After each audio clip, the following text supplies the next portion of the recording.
A very good afternoon to all of you. Thank you so much. It's a pleasure to see a full house here today. I think after an electrifying plenary session where we've seen an exhibition, we've heard guidance from our Honorable Minister, from our Honorable Secretary, Sir. I think we've set the context for how India has to proceed further in the next 22 odd years. So, of course, one of the very critical topics that we all know that we have to cater to that will help in managing this rapid urbanization is transit-oriented development. And while we talk about transit-oriented development, of course, we also have to look at development-oriented transit. So that's where all of you come in, and we have to look at the various facets of this development. So I think, know this. We can just quickly go through this. But we've spoken 50% of India will be urbanized in the next 22 years. So half of our country, the population of the country would be staying in cities and contributing to about 80% of the GDP. So this is extremely crucial. The next 20 years, we have to manage the urbanization to accommodate some 10 crore households in the next 20 years. And one of the way forward is compact cities. We have to prevent the urban sprawl. We have to look at connecting our cities together, the larger ones, the peri-urban areas, and all of that. So the time to act is now. We have to achieve the planned urban development to contain this in the next 20 years. So just to give a quick overview of the TOD scenario in India, the mass rapid transit system, MRTS, as of now we know operational is 1022.56 kilometers. We have the RRTS, we have the BRTS. All of that contributes to about 1144 kilometers of operational length. And going forward, we are going to add to this and go to about 3076 kilometers in terms of MRTS, BRTS, RRTS, etc. And of course, the high-speed rail, which is coming up between Maharashtra and Gujarat. So as of now, the states have notified TOD policies. There are 13 states which have notified TOD policies and 6 which have TOD provisions in their master plans and their DCRs. There's also a good amount of work which is put together in terms of LAPs, about 94 local area plans or transit zonal plans, etc. have been made. 58 TOD corridors have been notified so far and 61 TOD nodes. So we have, I think we're all moving in the right direction here. But of course, there's a little more that can be done. We know that 3,000, if there is 3,000 kilometers, if there is 10 crore households to be kind of put together in that and prevent the urban sprawl, there is a scope to expand the TOD influence areas. And if we consider theoretically for the 3,000 square kilometers, if we look at 500 meters on either side being an optimum walkable distance, we are looking at 3,000 square kilometers of land that can be unlocked, which if we go by the density norms typically in a TOD zone, would take care of the 10 crore households more or less, So that's the opportunity that we are sitting on here. So just to kind of, I know all of you are pretty oriented towards TOD, but let's have a very quick engagement of Mentimeter. I'd like to request all of you to just scan this or just go to www.menti.com. We have a very quick engaging session here. We don't want this to be a monologue and we want all of you to be fully engaged with what we're doing. Yes, it's www.menti.com. Okay. That's a lot of phones.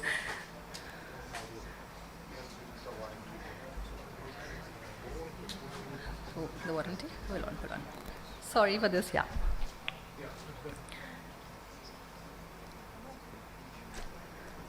So I'll give you half a minute to be done with this. Once you log in to www.menti.com and enter the code 69980279. Okay, so we have some very quick trivia, and I'm sure all of you will get all the answers right here. Can I just move on? I hope you're all there. Can I have a yes? Thank you.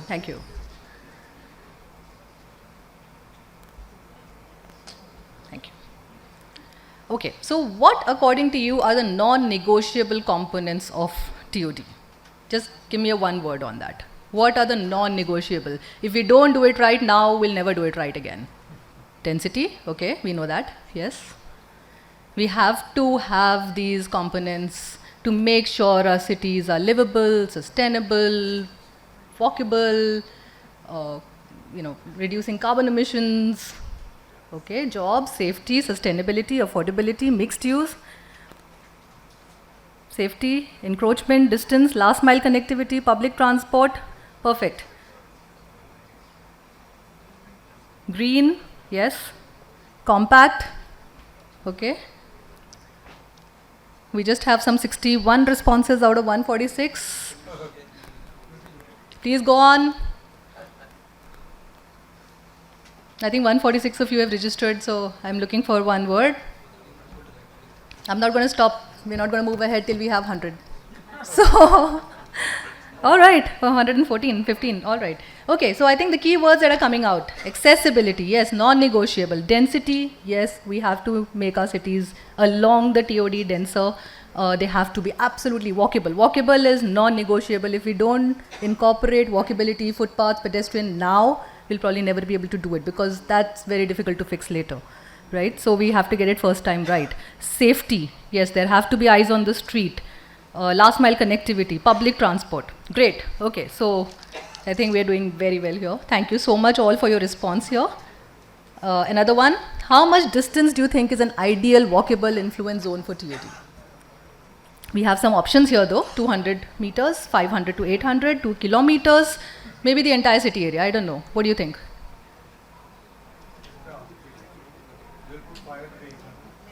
Okay. Great, this is fast. Yes.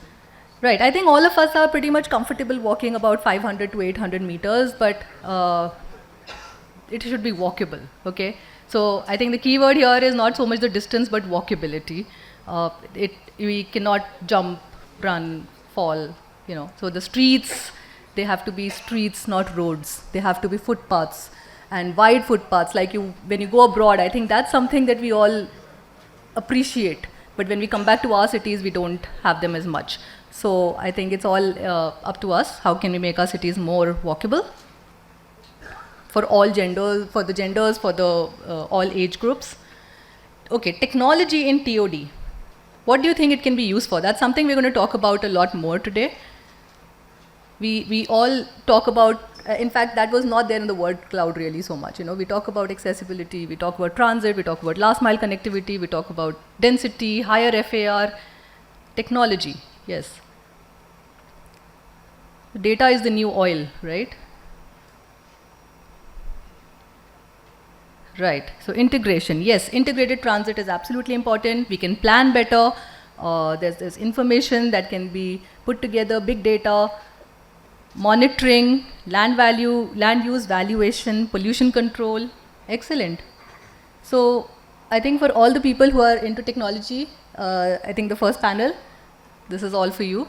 So we see where we can take it. I'm sure there's a lot happening in this space, but we've just only got started.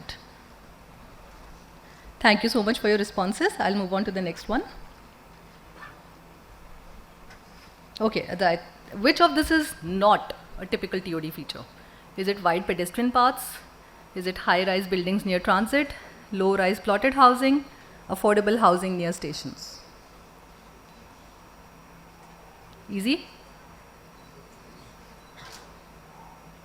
High-rise buildings near transit, someone saying it's not a typical feature or it should not be. I'm not sure what is this thing, but yes, low-rise plotted housing. So of course that would kind of defeat the whole purpose of bringing it together, get the densities. Of course, the low-rise plotted housing could probably sit a little away. You're having a large house, low-rise on the periphery of the city. Okay. Oh, is there? Sorry. TOD helps reduce, I think this is the last one, TOD helps reduce which of the following? Public transport, carbon emissions, walkability, land value. Someone's leading and cheating here. Is that someone who's already part of framing the questions?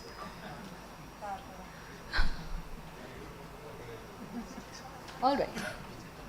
Great. So carbon emissions, of course, with the walkability, with the public transit, with the reduction of cars on the road, denser housing, less travel times, less travel distances, we can achieve, and of course, reclaiming some land back from the core city areas. We can use it for having some green-blue infrastructure within the core areas, and that's how we can say TOD helps reduce the carbon emissions. Thank you so much all for the participation.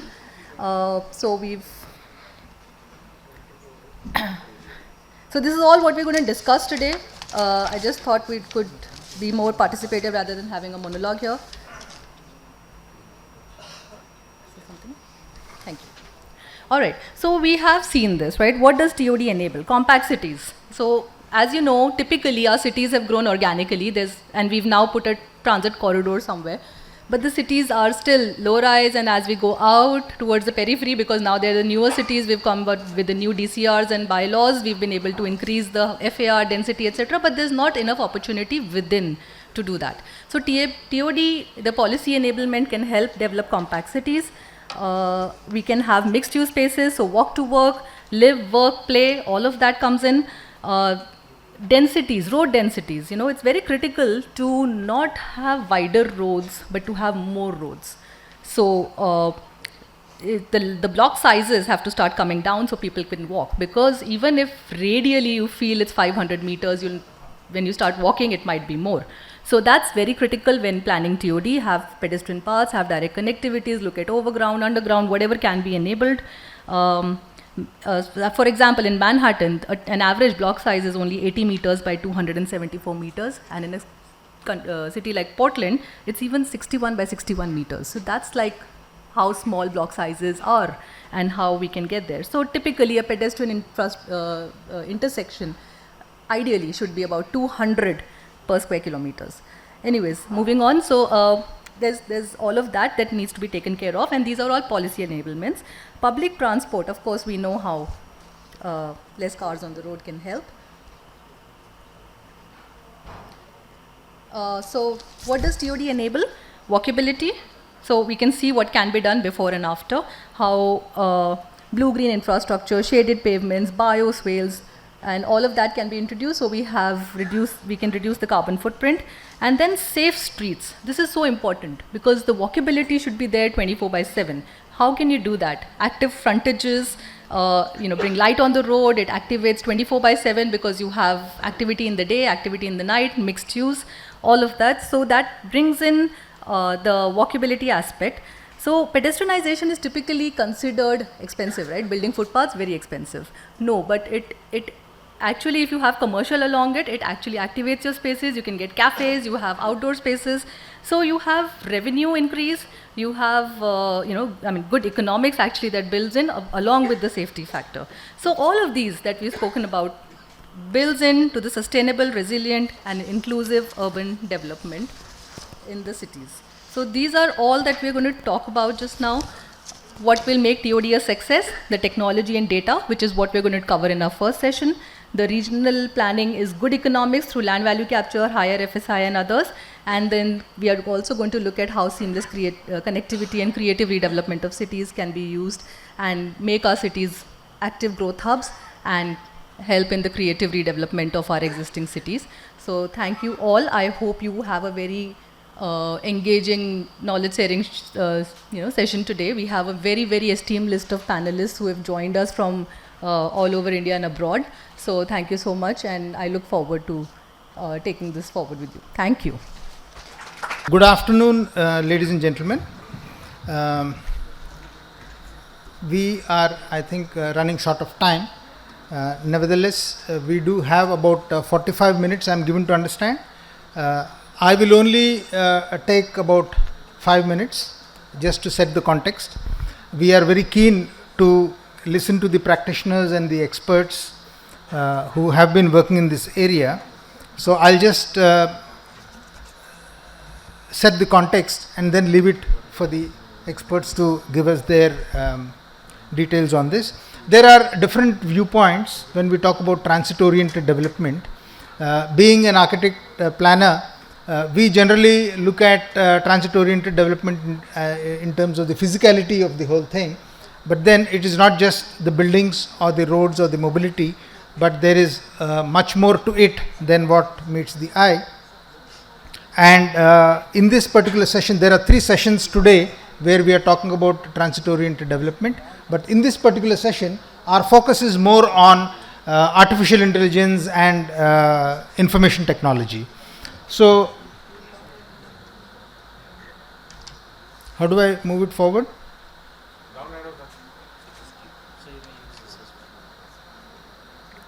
It's not.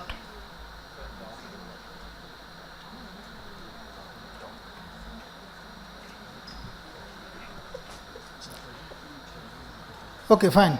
I think I'll use this. Well, as has been said, that we are not new to transit-oriented development.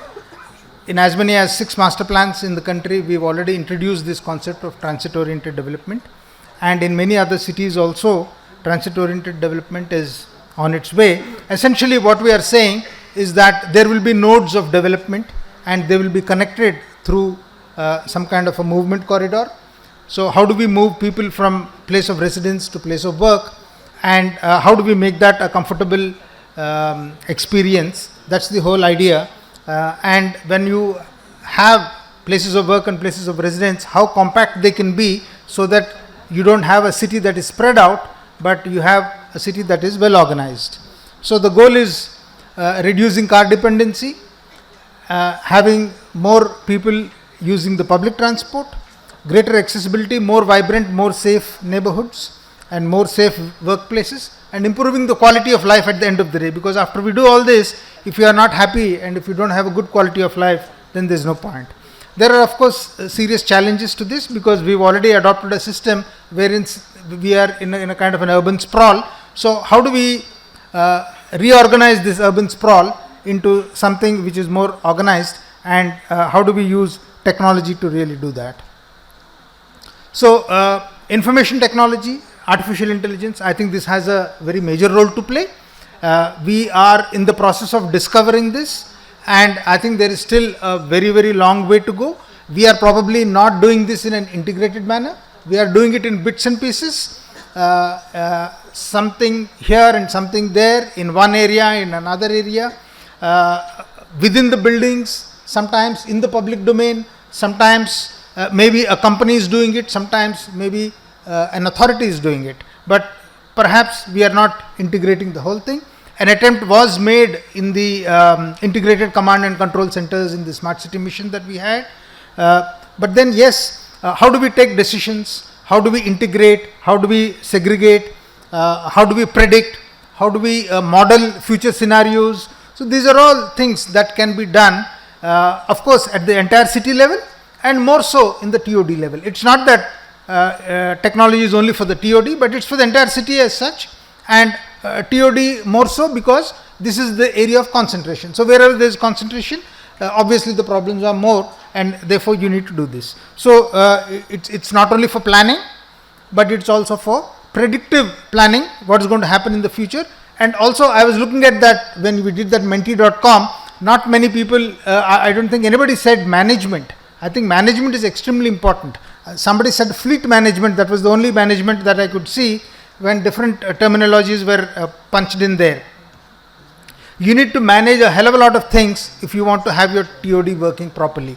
So management is an extremely important function of how to get off TOD.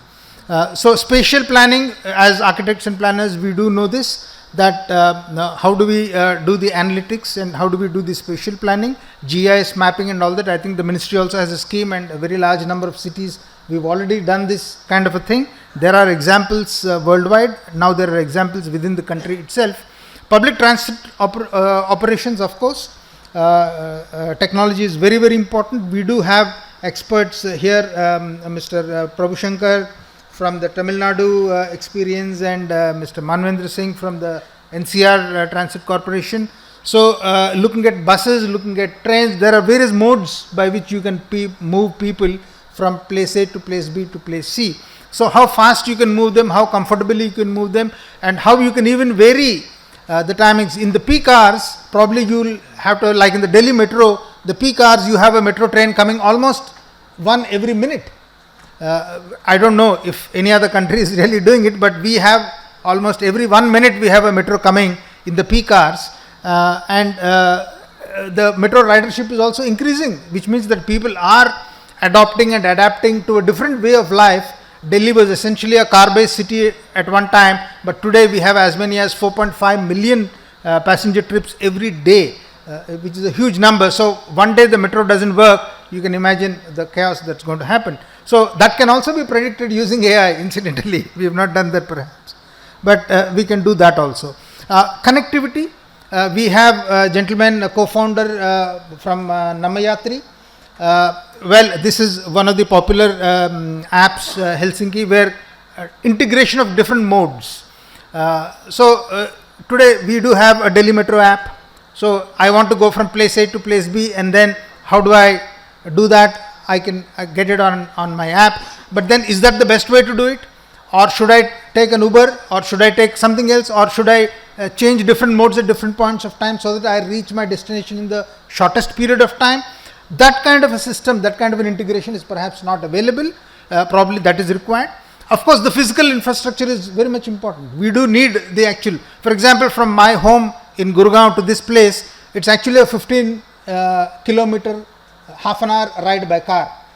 And if I have to do that by metro, it will probably take me about 95 minutes. That's what I checked, because for the simple reason that the metro network is not connected in that manner. So I need to first go from Gurgaon to Connaught Place, and then from there come here and do that kind of a thing. So the physical planning and the infrastructure that you need to lay on the ground is extremely important.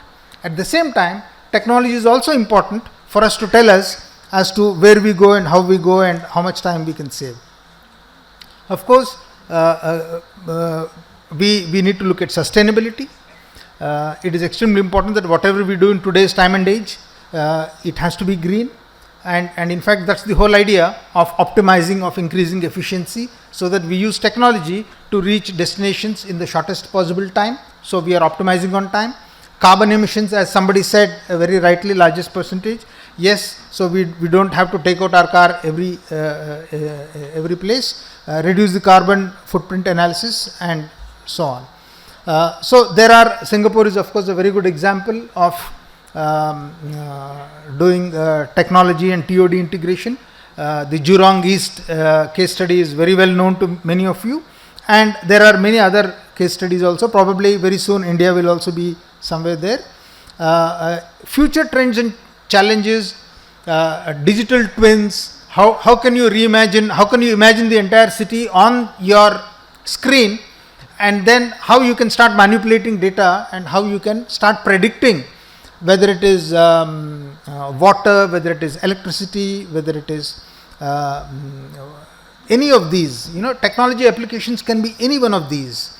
For example, in a TOD area, water management, for example, you can actually have real-time data for a year, and then you can start looking at the data, and you can see the peaks and the reduction, and then you can do a lot of analysis, and then accordingly your networks can be structured, whether it is flood management, mobility management, traffic management. Power requirements also keep changing with time, so power management, even property, real estate inventory and so on, all these things, safety and security, these are all areas where we can have applications. So to conclude, AI is something that's going to enhance efficiency, sustainability and livability. At the end of the day, all this we are trying to do because we want to make our cities better places to live in. So the future of cities lies in the intersection of intelligence and mobility. So I will conclude on this note, and I have three learned speakers who are going to make presentations. So I'll conclude here. I'll invite Dr. Prabhu Shankar he is the managing director of the from Tamil Nadu. He is going to talk about the Tamil Nadu bus system. So over to you, Mr. Prabhu Shankar, please. So good afternoon, everyone. It's really a pleasure and privilege to be at this National Urban Conclave, and I'm really grateful to the organizers for inviting me for this event. So quickly getting to the topic, me being the first speaker, it's always kind of an opportunity and also a challenge. So I'll try to make my presentation more relevant. Chennai, so the title slide really tells what urban transport in Chennai is all about. So we've been having public transportation which was nationalized since the black and white era.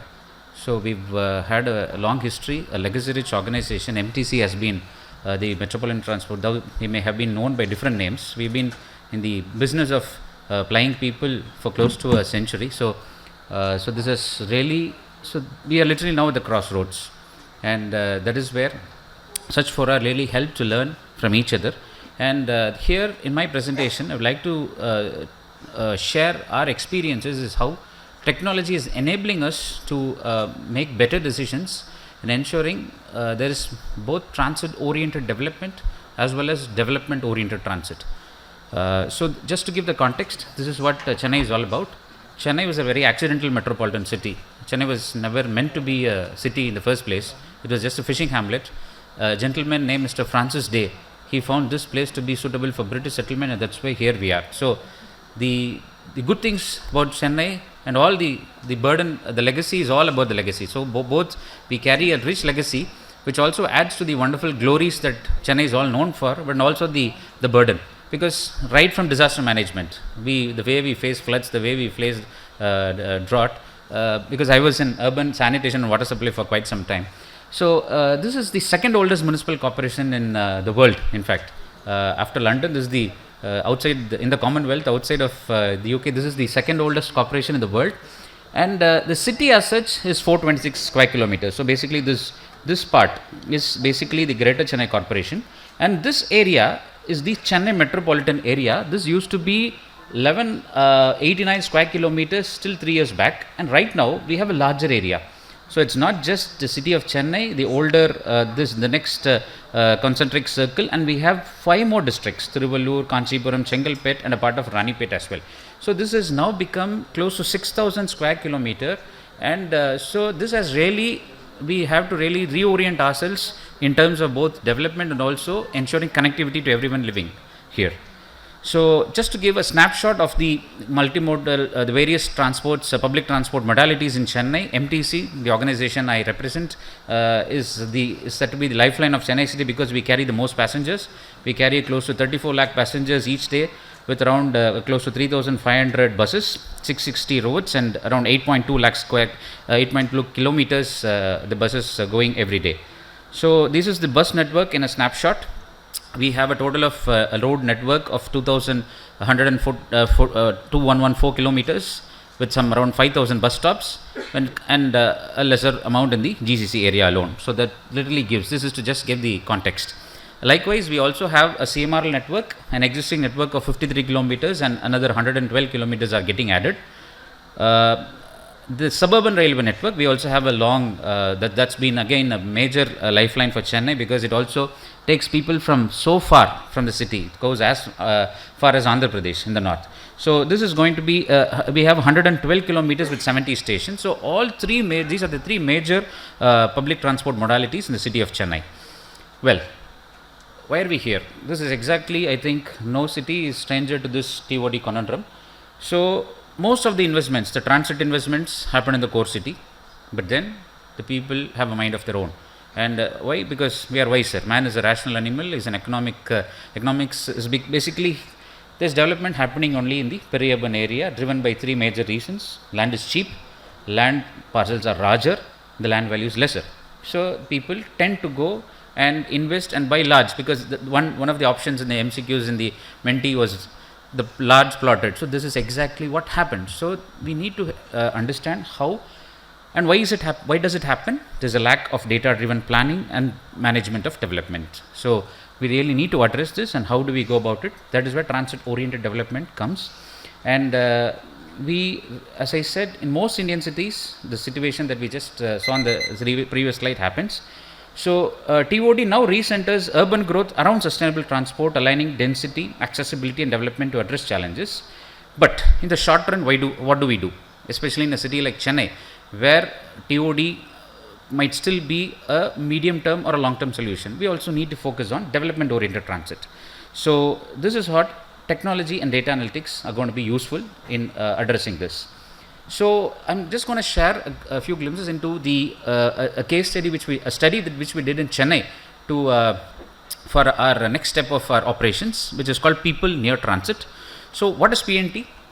So People Near Transit is a methodology which is used to measure the proportion of a city's population that lives within a walkable distance of public transit services. So basically it's a proxy indicator as to say how good there is transit access for its residents, and basically it exposes what are the various gaps in connectivity and accessibility in urban transport systems and services. So this is the 6 steps that is basically that forms part of this analysis. First, we identify the public transport service points, let's say a bus stop or a metro station. So this dot is the first step. Then we create a walkable catchment area, so the yellow line. So this is basically 400 meters for bus-based transit and 800 meters for a metro and a suburban. Then we build a 50-meter buffer area. So this red blocks these squares. So we this buffer area around walkable network lines to capture the surrounding buildings, and then we overlay with the building footprints, and then we overlay with population, and we also estimate population in the accessible area, and this completes the analysis. So these are the datas and the various data sources from where we get this analysis done. So there is a transport layer, there is a population and transport demand layers. So there are some public sector where we derive data. It's basically primarily a secondary data driven analysis. There's no primary data collection involved here. So we have the transport layers, a public bus roads and frequency which is available with us. We use Google Maps for the metro corridors, though we could always get it from the CMRL, and open street maps and Google Maps again for the suburban network. There are water bodies from a sentinel survey, from the list of schools we get from the local bodies, the list of slums and locations, the TAZ wise population from the Kumta, and then we have a building footprint from open buildings. So this is like a mix of both a public sector data sources and also a private data sets we kind of combine for the analysis. Yes, so this is the results of the analysis. So the first step, we get to understand what is the building density. That is the first layer that we actually get. Now we have understood what is the metro walking shed. So 9.5% of the population can access the existing metro services within a 10-minute walking distance, and 23% of the population can access the proposed metro services within a 10-minute walking distance. When it comes to bus walking shed, we have 56.5% of the population have access bus transport services within a 5-minute walking distance, and 36% of this. So, but then we may also have a scenario wherein there's a bus just once a day, which might make our analysis flawed. So, when we had another filter with respect to frequency of bus transport, a 5-minute walking distance where there are frequent bus services. So, that when we narrow it down, only 36% of the population have access, wherein a frequent transit, they are part of the frequent bus walking shed. So, this is the analysis, and we also find that there are pockets. So, we may say that this area is connected, but there is a large area literally hidden, a concealed area from which people have to, this is outside the walking shed. We really need to address this. And then we also analyze the employment centers, which is a major area which needs to have proper access. We find only 44% of employment centers have access to frequent transit service. Well, this is the thing which I showed. There are shows dense pockets with opportunities for public transport development. So as you see, these areas, though theoretically they might be connected, you have a lot of pockets well within these areas which need connectivity. And also, because we now know which are the ones which are well connected. We understand 36% of the city has a dense connectivity network. Now, this serves as the beginning, this serves as the platform for TOD. So, this analysis helps both primarily in DOT, which as a urban transport planner I can do. I can also share this data with our urban planners to ensure TOD happens with this data available. So, these are the key takeaways from this advancing TOD through analytics. So, technology and analytics are transforming TOD planning in India, as we have seen, and tools like PND, which is a very, very simple tool. We have not really worked with some very difficult data sets. This is something going to quantify walk access and reveal TOD gaps and opportunities. And the way forward, strengthening open transit data and multimodal data sharing. So this is something I would really like to stress upon. The public sector departments are absolutely, they are so protective of the terrain. So that is really a stumbling block when we come to data analysis. While data is more, open data is the norm, we still find, so you would have seen, why would you get a data for CMRL from Google Maps or Google? Because that is more easier to get than from our own government organization. So that is something as a policy we really need to work on, that the data transparency is there, at least for a B2B analysis. And the integrating accessibility analytics into planning and decision making for transport operations is going to be the way forward. And prioritize development. As I said, we find 36% of the city has a very good connectivity. We really need to focus on development on those zones. Build institutional capacity for spatial analytics and digital governance. So, what are we going to do in the immediate term based on this PNT analysis? While we need to plan, and this is going to be basically the keywords that we were discussing. As an urban transport planner and an operator, FLMC is the buzzword. I think we find some Devi buses operating in Delhi, which is really wonderful sight.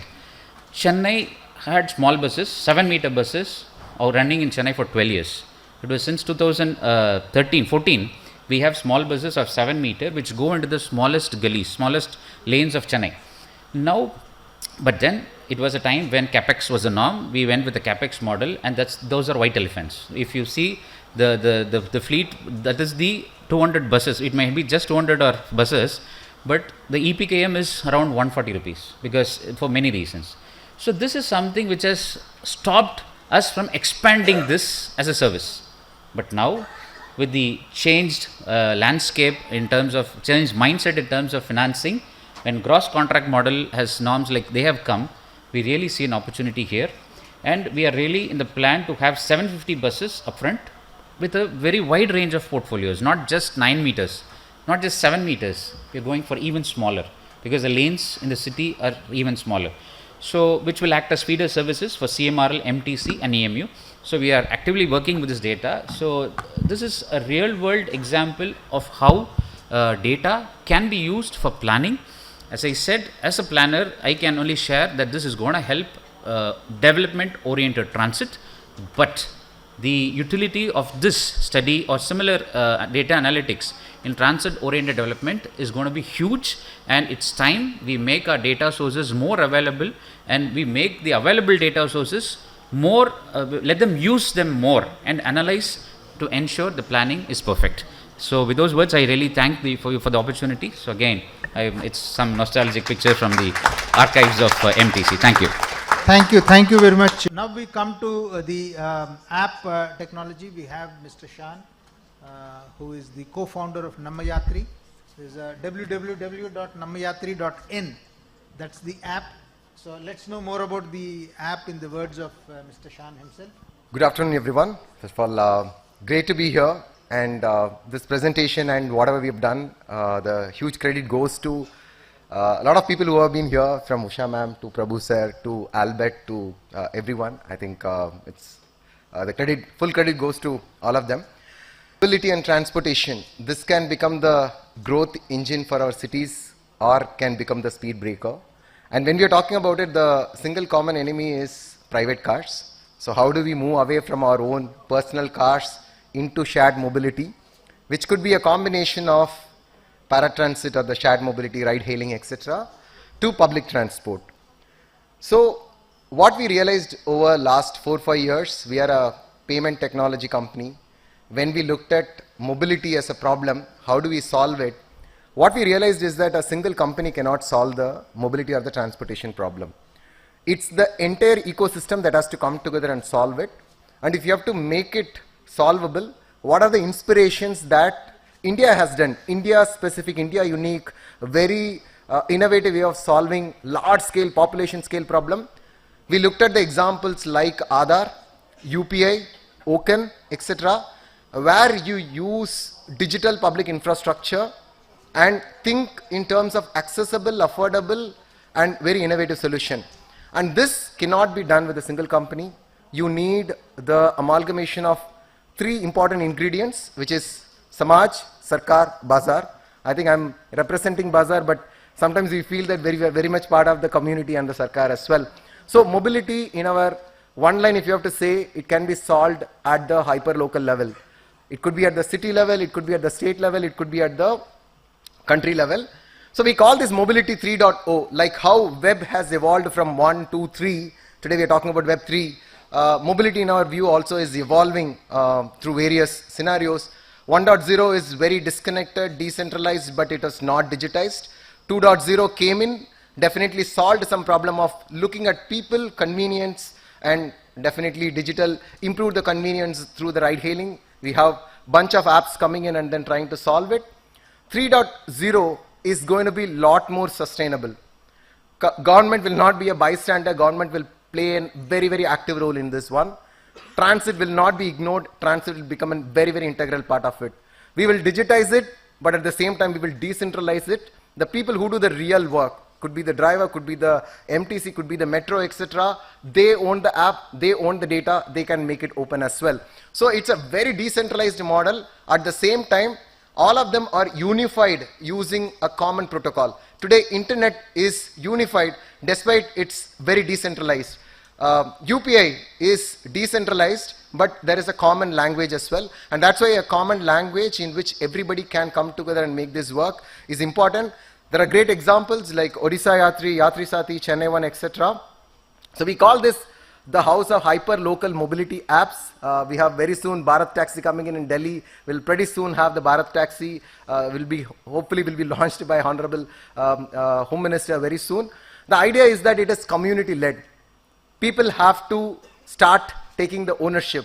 We cannot solve mobility problems unless the community comes together and solve it. It will be backed by government or supported by government. It will be very open, transparent, and it will be multimodal and transit integrated from word go. So it's built on 4 pillars. First is we'll have to move people and not our vehicles. If everything is centered around people, things are going to be better. For India, is cost-effective model is very important. Can we provide infrastructure rather than actually build the full stack solutions? Second is open. Sir spoke about it. How do we use a software which is open, data which is open, and dashboards which are open as well, which can enable things like digital twin, etc. to be built on top of it. Third is leverage the power of India's massive capacity and skills that's available in AI and technology, and last but not the least, integrated as well. People first. We have seen examples of women drivers actually kind of making a big difference in a program called Mahila Shakti in Bangalore. This program is getting done in multiple cities as well. If we focus on the drivers who are actually doing the real work, so if we keep the people who have been driving in our very difficult cities as well, in the hot sun and cold weather, and the kind of traffic that they go through, if we keep the drivers, many times we don't talk about them, the kind of difficult life that they go through, if we keep their welfare in mind, if we build solutions around them, they are going to be excellent first mile, last mile warriors as well. Whatever we are building, it has to be happy for both sides, both for the supply as well as the demand. Open, all our software is 100% open. People, each of the city can build on top of it. People can make customizations, etc. The entire data is open, and it's also built on ONDC, government-backed ONDC and backend protocol as well. And most importantly, I think there is always a perception that when it is from government, when it is public transport, experience is not given the priority, which we want to be changed. Whatever that comes from government, I think UP is a great example, right? It has set the world, it has set a great example for the entire world, and in the mobility also, we can actually set the great example for the entire world. Western countries are 5 years behind when it comes to payments. I think in the mobility, we have a great opportunity to make it very customer-centric and build it like a great infrastructure, which innovations, on which top of it innovations can be done.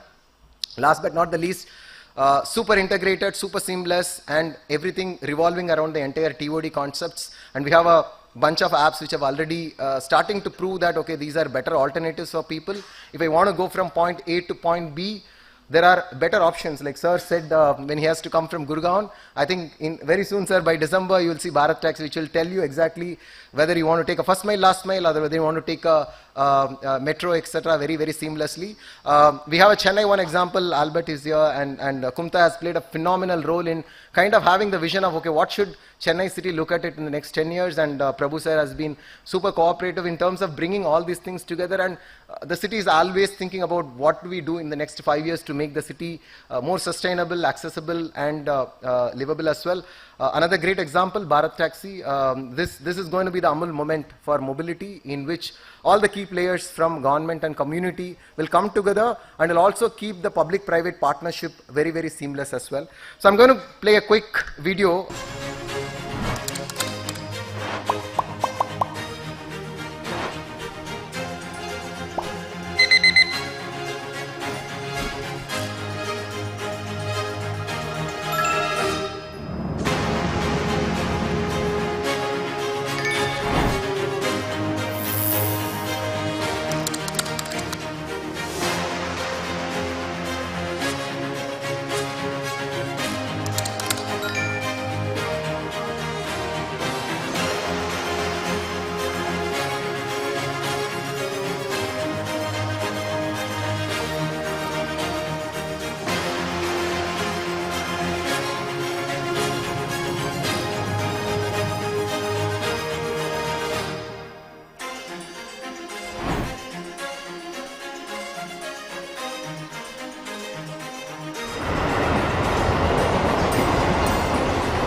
Ready road से चंदन खन तक बड़ी खुशी आई तम्मा। साथी बढ़िया ही चल रहा है, जो भी चालू होगा अच्छे के लिए ही होगा।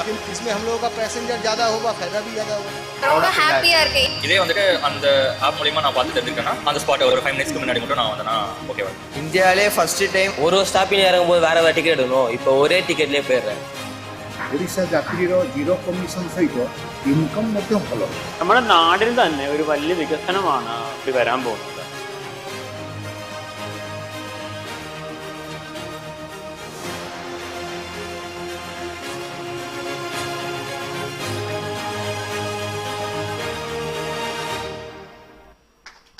Thank you.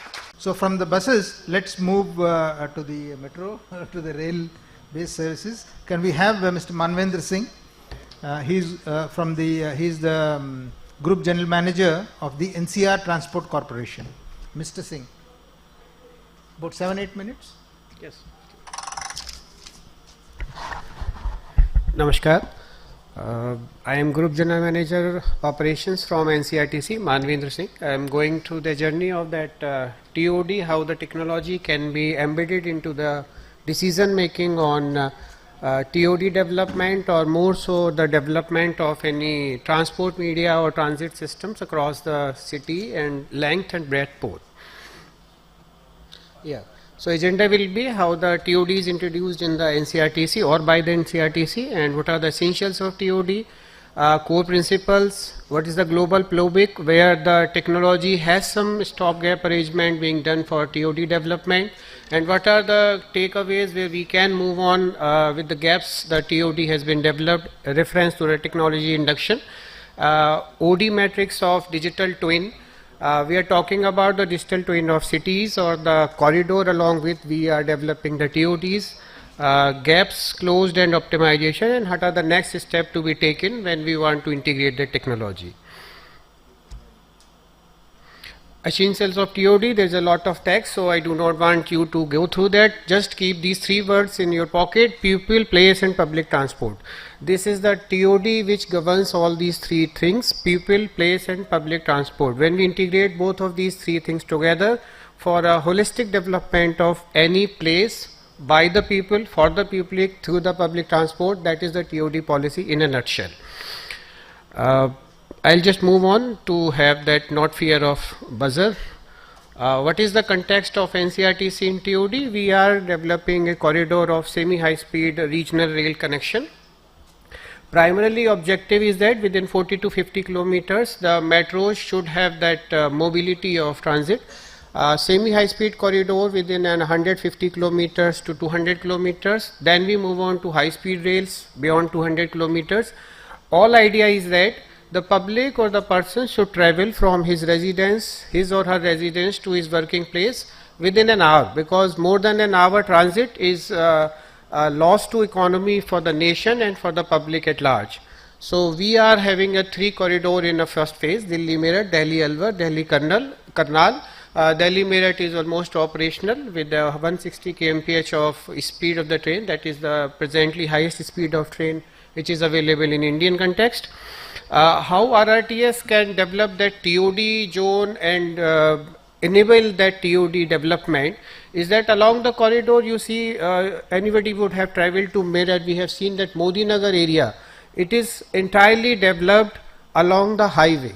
So in a nutshell, it was already developing in some sense to TOD. Now if you develop that RRTS or any metro or any transit corridor on the highway itself, then you are already developing that 500-800 meter of umbrella where the TOD is already possible there.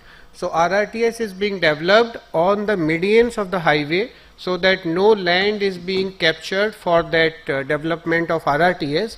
Additionally, already developed zone of that public and places is integrated into that RRTS to enable that TOD improvement in the system. What are the core principles? I'll just keep 3 things: compact misuse, density gradient, and walkability. Walkability is an index which is giving like 15 points by UN Habitat, Institute of Transport Development, and density is giving the 25 points. So if you want to check or have any specifics of TOD policy, whether it is successful or not, gauge on that terms of the numbers. Walkability 15 points and density has to be on 25 points, and mixed use of that land is again 25 points. So 25, 25 and 15, these 3 things comprises most of the time TOD to be successful. Now what are the global playbook for technology? Why tech matters? Digital twins, AI and BIM GS let cities test before they build. You simulate that test cities, you simulate that whether walkway are useful, you simulate whether any FOB we have made that is useful for the people, that whether they will be using it, how the mobility is going on, operate while they group, then you can modulate, you can find out, you can audit yourself that whether that TOD policy we introduce is going to be success or not, and then finance as value rises. As you increase in the public transportation, your value, your economic conditions rise again. Hong Kong, they are beautifully using this rail and property value capture through bundling air rights with that station development. Sydney, they are using that ISDs, metro coupling with digital twin, some sort of a digital twin, approximately 40% of the city is being twinned on that. And Toronto, they are using 3D BIM link model to development and design of that station parcels and land value capturing on the systems. Now impact. NCRTC has done a digital twin modeling for the corridor of the RRTS along with 800 meters of the zone on space and width wise both. So ridership, customer satisfaction, this we integrated itself before planning. So now you can see the graph, it is almost reaching at that place, queue time before TOD, and how the area accessibility can be increased with that state government. Then we were able to reduce this queue time, energy intensity, and then public safety was increased. This is how the TOD can be mapped with emerging technologies. You can use AI driven land use, GIS, urban, digital twin simulation. What will be the benefit? It will benefit in the sense that optimal land utilization and balanced density planning you can do. Pedestrian priority, that walkability is the main. Now how you can integrate the technology? You can use LiDAR, you can use LiDAR based systems, you can use GIS mapping, and very beautifully Department of Telecommunication of India has come up with a digital twin of mobility of the people who are using mobile, and this data is available with most of the telecom service provider. NCRTC has started using this data.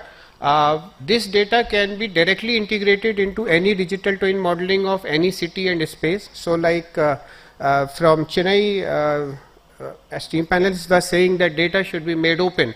and whenever you want data, that's a primary source of data. Any person with a mobile moving from his house to any place, you can map it so that last mile connectivity, what are the requirements of the person, what is the cluster of the person, of the people which are moving from X to Y places, and which type of transport medium is required. Now walkability, when we say walk sheds, so if we know that walk sheds we are going to prepare for a digital twin model, then how it is going to help in that TOD overall development. Definition of OD, this everybody knows on the data, role of OD and challenges addressed by, I have speed on this, just give me 2 minutes only. Fusing telecom, that I have said as a DOT, Department of Telecommunication, given the data, make a comprehensive digital twin framework and then appropriately model it. This is the structure of any technology which we can use: data source, platform, OD engine, application, dashboarding, and then governance for deciding any TOD policy. Use cases, we have used all: park and ride, fare products, event surge and crowd management. Like Professor was saying that whether we have fleet management we are doing through digital twin modeling. Yes, we are doing as an RRTS. Even if crowd is surging, we introduce new fleets in train services, and when cloud is not there, we reduce the train services from the system. Key performance, queue reduction, energy efficiency and feeder capture, these are the benefits. Gaps are closed. Key achievements, we have optimized transit operation through that digital twin modeling, improvements in KPIs performances. What are the steps? We should integrate this OD matrix by Department of Telecommunication data, mobile telephony data, and leverage these AI and IoT based systems for making digital twin of the cities, and then we can plan what if the question that can answer. And if we can answer what if in near future for 20-30 years, then that TOD policy need to be success. There should not be any doubt about it. These are the open spaces, energy efficiency, and this is the conclusion. Thank you so much.